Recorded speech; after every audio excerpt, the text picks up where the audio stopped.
Welcome to the final Time Lord Victorious review with the Big Finish audio adventure Echoes of Extinction. Now, the first thing to mention is that this is not really a multi-doctor story. It is more of an interconnected story, with the 8th Doctor leading the first part of the adventure and the 10th Doctor leading the second half. Now, I thought this was a decent story. It is definitely more of a standalone adventure with not too much connection to the greater Time Lord Victorious narrative.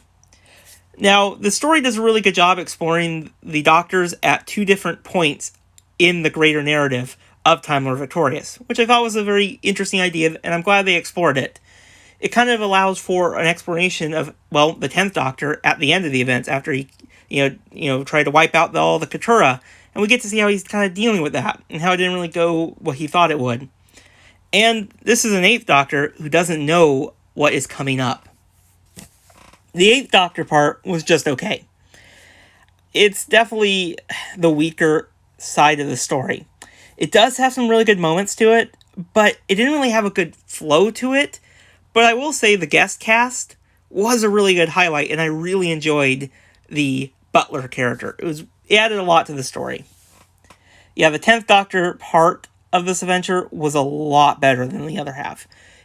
I really enjoyed how the Doctor kind of realizing, wait, he's been here before. And I really thought that was a really powerful and amazing scene, how the Doctor is just kind of reflecting, like, wow, you're about to go on this. Everything's about to change for you, 8th Doctor. But he can't tell him, and I really thought that was a really good scene. And this part had a little better of a pacing to it. And it did have a really great guest cast, too. Now, overall, Echoes of Extinction did have some amazing performances from David Tennant, Paul McGann, and Bern Gorman. Especially that network that he played was a really good menacing threat. But yeah, this was a decent story. I think it had some really good concepts to it. But in regards to the greater Time Lord Victorious, and as a story within it, it doesn't really add much to it. It's just more of another adventure with the 8th and 10th Doctor. But if you just want to listen to this one and not listen to any of the other ones, it is definitely really good at being a standalone adventure. So tell me your guys' thoughts on the story in the comments below, and I'll see you guys in the next video. Bye, everyone.